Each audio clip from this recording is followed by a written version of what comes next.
1960년대가 되자 마카오에 새바람을 불어넣을 한 인물이 등장합니다. 그는 마카오를 오늘날 세계 최대의 카지노 도시로 만드는데 큰 공을 세운 사람으로 훗날 마카오의 아버지다라고 불리게 될 스탠리 호입니다. 오.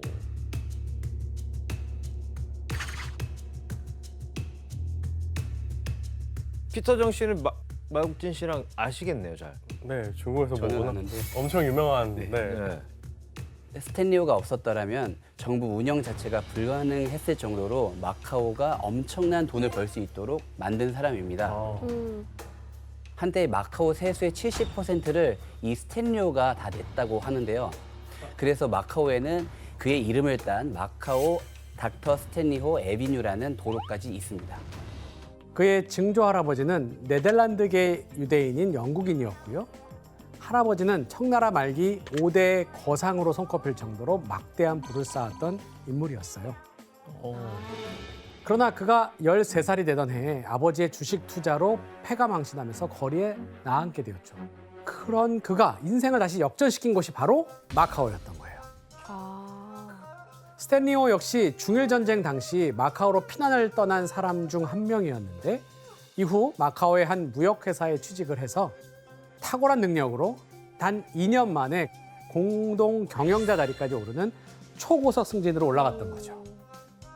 와. 자, 그 결과 단 10 홍콩 달러, 지금 하나로 환산해 보니까 약 1,700원을 손에 쥐고 마카오로 찾았던 아주 가난한 학생 스탠리 호는 20여 년 후에 100억대 자산가가 되었을 정도로 승승장구해 나갔던 겁니다. 아니, 벼락부자가 된 셈이죠. 맞습니다. 벼락부자는 아니겠다. 본인이 열심히 해서 열심히 만든 했으니까요. 네.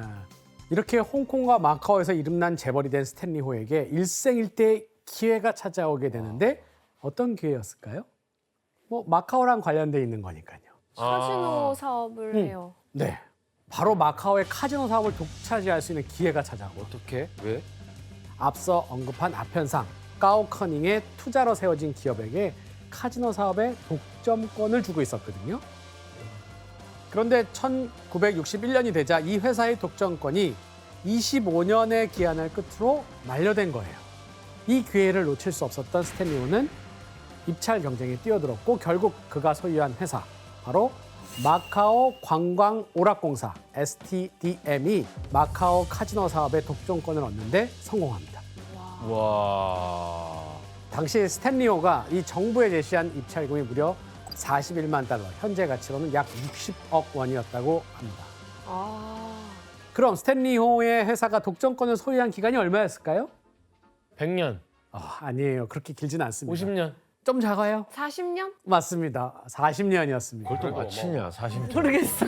어떻게 맞췄는지. 진짜? 25년의 기한이 지난 후에 15년을 더 연장하면서 40년 동안 마카오 전체 카지노 사업을 독단으로 관장할 수 있게 된 것이었죠. 40년 동안 떼돈을 벌었겠네요. 그렇죠. 그렇다면 스탠리오는 과연 어떤 전략으로 이 사업권을 정부로부터 따낼 수 있게 된 걸까요? 뇌물. 뇌물, 중국 하면 관시죠. 관시. 네. 당시를 회상하는 그의 인터뷰를 한번 직접 들어보겠습니다. 1961年嗰陣咧，競投呢個賭博專利咧，當時啊啲報道咧就好緊張，所有賺到啲錢賭場嘅90%拎出嚟做慈善，我哋只愛10%，咁你對方啊真係冇得定。我一開咗呢啲咁嘅條件咧，澳門政府咧即刻攬住我，你中標。 엄청난 결단. 엄청 좋은 마인드잖아요. 자, 이렇게 마카오의 카지노 사업권을 손안에 넣게 된 스탠리오는 마카오를 무대로 자신의 꿈을 실현하기 시작하는데요. 그가 가장 먼저 한 일이 뭐였을까요? 가장 먼저 한 일이요? 네. 이제 지어야죠. 뭐를요? 호텔. 맞습니다. 네. 바로 마카오의 최초의 고급 카지노 리조트를 열게 된 거예요. 자, 비교를 위해서 먼저 그 전에 마카오에 있었던 호텔이 어땠는지 한번 확인을 해볼까요? 사진을 보겠습니다. 이야, 이게 무슨 카지노인지. 이건 전혀 지금이랑 비교도 안 되는 건데.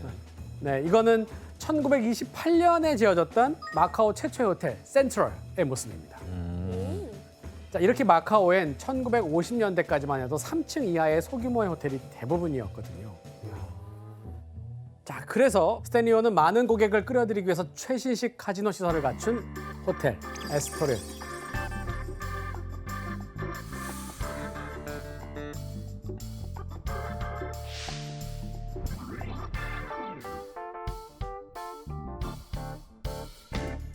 호텔 리스보아를 차례로 개장해 나갑니다. 자, 그 중에서도 특히 스탠리오의 걸작이라고 할 수 있는 호텔이 바로 리스보아 호텔입니다. 야. 특히 스탠리오는 건물을 지을 때 뭔가 특별한 의미를 담은 것으로 유명했는데 요 외형과 관련해서 문제 내도록 하겠습니다. 네. 발전소 같은. 이 호텔의 창문은 무엇의 모양을 본떠서 만들었을까요? 저 정답. 네, 마옥진 씨. 저는 그 중국 옛날에 엽전 돈 동전에 가운데 구멍 뚫려 있는 거. 가운데 구멍 뚫려 있고 동그란 은화 비슷한. 정말 그럴듯합니다. 생각 안 했는데 아쉽게도 오답이에요. 오. 정답. 네, 규현 씨. 장기판. 장기판 오답입니다. 뭐지? 지금 앞에 지금 뭐가 있죠? 나무. 아니요, 그 앞에. 호수. 뭐 앞에 물이 있죠. 네. 자, 이게 힌트입니다. 물과 관련된 거예요. 더 모르겠는데요.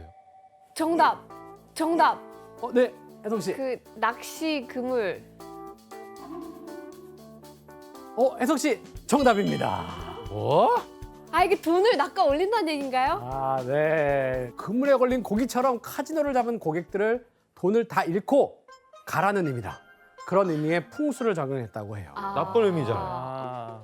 근데 스탠리오 입장에서는 스탠리 호 입장에서는 그렇게 했고 지금 낚시를 아무도 못 한다. 알아챘잖아요. 여기 들어가는 거죠. 자, 그리고 아까 왼쪽 건물 원통형 좀 이상하다 그랬죠? 네, 이것은 저거 뭘 발전소. 형상화했느냐? 발전소 같아. 저거는 발전소 같은데 새 장이랍니다. 그러니까 고객들을 어쨌든 가둔다는 얘기죠? 맞아. 새 장에 갇힌 새처럼 돈이 다 떨어질 때까지 와. 갇혀 있으라라고 하는 좀 의미를 담았다고 섬뜩한데? 해요. 와, 이제 기발하네. 근데 마국진 씨, 이 스탠리오가 뭐 이런 식으로 풍수를 적용한 곳이 또 있어요? 네, 제가 듣기로는 마카오 현지의 그 택시의 색깔도 스탠리호가 손을 좀 썼다고 들었거든요. 어떻게? 사진 먼저 함께 보시죠. 이게 왜? 검은색이야. 무슨 색깔? 검은색. 원래 하얀 차인데 점점 검은색으로 잠식돼 가는 과정인가요? 잠식. 근데 사실 원래 중국에서는 이 행운을 의미하는 색상으로 빨간색을 많이 사용을 하잖아요. 그렇다 보니까 택시도 빨간색이었는데 근데 이 스탠리호가 손님들이 모두 빈털터리가 되라라는 의미로 그 노란색 삼배옷의 색깔과 죽음을 뜻하는 검정 상복의 색깔을 사용을 해가지고 이 택시 색상을 바꿨다고 해요. 그리고 카지노 측에서는 VIP 고객들을 위해서 초특급 서비스를 펼치는데요. 리무진을 제공하고 호텔에서 당연히 숙식도 제공하고 마카오까지 오고 가는 비행기 티켓까지도 제공해 준다고 합니다. 그야말로 도박에 드는 돈 빼고 모든 걸 무료로 즐길 수 있도록 해주는 겁니다. 와. 근데 저 VIP 룸이라는 게 교수님 많지는 않을 거 아니야.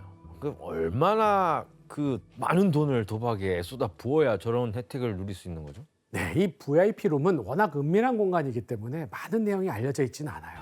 그런데 한 신문 보도에 따르면 이 VIP 룸 1회 입장료가 2019년 기준 370만 원 수준이었다고 합니다. 한번 그냥 들어가기만 하는 예, 한 번 들어가는데 또 회원제로 이용하기 위한 회비는 500만 홍콩 달러, 당시 가치로는 6억 1천만 원 정도였다고 하죠. 와. 2018년 마카오의 전체 카지노 수익이 약 376억 달러, 현재 가치로 한번 바꿔보면 약 65조 1,800억 원이었는데 이 중 VIP 수익이 약 35조 8,800억 원을 기록하면서 그의 전체 카지노 수익의 55% 정도를 차지했습니다. 대박이다. 우와. 이 스탠리호의 프라이빗 서비스가 아시아 부호들 공략에 성공했다고 볼 수 있는 거죠. 피터정 씨, 이런 화려하고 비싼 VIP 룸은 어떤 사람들이 가요? 네, 마카오 카지노를 찾는 사람들 대부분이 중국인인데 네. 중국인 사업가나 아니면 부호들이 많이 찾는 곳입니다. 판돈이 1, 2억은 우스울 정도로 많이 쓰이는데 1인당 베팅 금액이 라스베가스보다 4, 5배는 더 높다고 합니다. 와. 자, 이렇게 마카오의 카지노 업계를 확 바꿔놓은 스탠리오는 여기서 멈추지 않았습니다. 돈이 되는 각종 사업에 손을 하나씩 뻗기 시작했는데 관광객을 좀 더 많이 유치하기 위해서 홍콩에서 마카오로 이동하는 대표적인 교통수단이 있어요. 이것도 곧 스탠리오가 도입했습니다. 뭘까요? 그 다리. 아니요. 홍콩에서 마카오 갈 때. 페리. 맞아. 쾌속선 페리죠. 홍콩에서 마카오로 여행을 가본 분이라면 이 페리를 정말 한 번쯤은 다 타봤을 것 같은데요. 타보고 싶다. 원래 이 구간을 일반 여객선이 다녔었거든요. 그런데 1964년 스탠리오가 처음 생각한 거예요. 아, 빠르고 안전한 페리로 교체해보면 어떨까? 이로 인해서 홍콩과 마카오의 거리가 기존의 4시간이어서 1시간 정도로 딱 단축이 됐고 더 많은 배편이 왔다 갔다 할 수 있게 되었어요. 아. 이 페리 또한 40여 년 이상을 스탠리호의 회사가 독점적으로 운영을 했는데 지금까지도 왕래하는 사람이 워낙 많으니까 연간 1,000만 명이 넘는 승객 수를 유지하고 있다고 합니다. 그냥 떼돈을 버는 거죠. 이렇듯 스탠리호의 등장은 마카오의 발전에 엄청난 영향을 미쳤고요. 마카오에서는 이런 말이 돌게 됩니다. 마카오의 낮을 지배하는 것은 포르투갈이지만 마카오의 밤을 지배하는 것은 스탠리오다. 마카오에서 돈을 쓰면 50%는 스탠리오에게 간다. 와. 50%. 그냥 스탠리오 마카오의 거예요. 왕이에요. 황제, 어, 황제. 마카오는 스탠리오 거야. 그리고 이 스탠리오는 카지노 외에도 호텔, 백화점, 은행, 부동산, 택시회사, 페리, 항공사까지 소유하면서 마카오 경제를 쥐락펴락했습니다. 한 개인이 그거 다 독점한다는 게 말이 돼요? 그게 가능한가? 엄청난 거죠. 그 결과 스탠리오는 엄청난 재산을 벌어들이게 되는데요. 2018년 은퇴 당시 그의 재산이 어느 정도나 됐을까요? 은퇴했을 당시요? 와, 몇 조 아닐까요? 몇십조 되지 않아요? 가능하기가 어려울 것 같은데. 네. 무려 500억 홍콩 달러, 하나로 약 8조 원에 달했다고 합니다. 8조. 이게 공식적으로 밝혀진 재산이니까 비공식적 가진 것까지 더하면 엄청났겠죠. 와, 됐다. 이렇게 마카오의 지하주지사 혹은 마카오의 황제라고 불렸던 그는 마카오를 도박의 성지로 만들게 된 상징적인 인물이 되었습니다. 오. 그런데 이렇게 스탠리오의 꿈의 제국이 한창 건설되던 1970년대에 마카오가 혼란에 빠지게 돼요. 그건 1974년 4월 25일 포르투갈의 전국을 뒤흔들 엄청난 사건이 벌어지게 되는데 바로 카네이션 혁명이었습니다. 당시 포르투갈에선 40년간 이어져 오던 독재 정권 그리고 계속되는 식민지와의 전쟁에 대한 반발감 때문에 청년 장교들이 혁명을 일으켰거든요. 아이고야. 이를 지지하는 시민들이 카네이션을 건네자 비폭력 쿠데타를 벌이겠다라는 뜻으로 카네이션을 총구에 꽂으면서 화답을 했던 겁니다. 아. 결국 이 혁명으로 포르투갈의 카에타노 총리는 투항을 했고 정권은 바뀌게 돼요. 포르투갈의 신정부는 이 해외 식민지에 대한 권리를 그러자 일괄 포기하고 이들의 독립을 인정해주기 시작합니다. 이 사건은 당시 포르투갈의 식민지였던 마카오에 당연히 영향을 주게 되는데요. 그럼 완전 어떻게 돼? 그럼 스탠리오의 나라가 되는 거야? 아니지. 이제 독립을 그러면 하겠죠. 이제는 이제 또 포르투갈의- 중국 정부가 와서 개입하겠죠. 그렇죠. 네. 1999년 12월 20일 마카오의 주권까지 되찾게 된 겁니다. 와우. 교수님. 근데 중국이 교수님 어떻게 보면 그 도박이 그 허용된 나라가 아니잖아요. 그럼 마카오는 어떻게 그 도박을 합법을 유지하죠? 아주 중요한 질문입니다. 중국은 마카오를 유일하게 도박이 합법화된 구역으로 유지할 수밖에 없었어요. 왜냐? 반환 당시 향후 50년간은 마카오의 자본주의 체제를 유지한다는 게 조건이었거든요. 아, 반납할 때. 그래서 지금까지도 사회주의 중국에서 유일하게 도박이 허용된 도시로 마카오가 남게 된 겁니다. 자, 이때 중국은 카지노 도시가 된 마카오를 적극 활용하기 위한 정책을 펼쳤는데 2001년 지금껏 40년간 이어져 오던 스탠리호의 카지노 산업의 독점 체제를 깨뜨리게 됩니다. 그리고 2002년 중국은 카지노 시장을 외부 세계에 전면 개방을 했어요. 특히 중국이 마카오를 세계 도시로 만들기 위해서 손을 잡은 곳이 있었는데 어디였을까요? 손을 잡았다고. 네. 바로 미국 최대의 카지노 도시 라스베이거스입니다.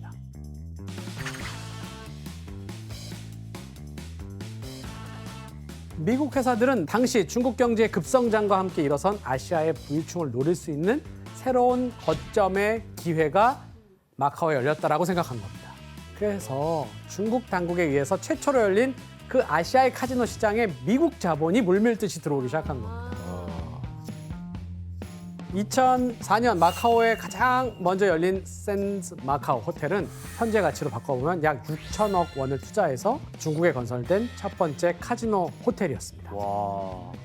이렇게 샌즈 마카오 호텔은 오픈 당시에 3만 명의 인파가 몰려서 조금 과장을 보태면 사람들이 흥분한 나머지 문을 부수고 입장했다라고 하는 설이 있습니다. 자, 이렇게 마카오 시장의 잠재성을 일찍이 알아본 샌즈 그룹은 이 성공의 여세를 몰아서 2007년 무려 7조 원을 투입해서 세계 최대의 카지노 호텔을 또 열게 됩니다. 그게 바로 베네시안 마카오예요. 이탈리아의 그 베네치아를 모티브로 실내 운하를 쫙 조성해 놓은 이 호텔은 카지노의 크기가 무려 축구장 3개를 합친 면적에 육박할 정도라고 합니다. 와 진짜? 심지어 뿐만 아니라 이 샌즈 그룹은 프랑스 파리를 컨셉으로 만든 파리쟁 호텔, 화려해. 또 영국 런던을 컨셉으로 만든 더 런던 호텔 등을 마카오에 개장했습니다. 이로써 라스베이거스의 중심거리 스트립과 똑 닮은 마카오의 코타이 스트립이 형성이 되었죠. 다음으로 마카오의 문을 두드린 기업은 바로 2006년 12억 달러, 현재 가치로는 약 2조 5천억 원의 높은 투자금으로 스티브 윈이 운영하는 이 윈 마카오라는 럭셔리 카지노 호텔을 오픈했어요. 그리고 바로 이어서 라스베이거스의 상징과도 같은 MGM 리조트 또한 마카오의 투자 대열에 합류해 들어갑니다. 자, 이렇게 해서 라스베이거스에서 이미 성공을 경험한 대형 기업들의 공격적인 투자는 마카오를 점점 다른 모습으로 바꿔 놓았습니다. 와. 근데 피터정 씨, 이렇게 되면 원래 마카오를 주름 잡던 스탠리호의 입지가 좀 많이 좁아질 것 같은데 스탠리호는 어떻게 대처했죠? 네, 자극을 받았던 스탠리호도 2008년에 5조 원을 투자해서 마카오 최대 높이인 52층의 그랜드 리스보아 호텔을 개장하는 등 신경전을 벌였는데요. 그 결과 2019년 기준 마카오의 카지노 41개 중에서 22곳이 스탠리호의 회사 소유였을 정도로 미국 자본에 밀리지 않았다고 합니다. 와 그래도 절반은 꿰차고 있습니다. 절반 넘게. 그렇죠.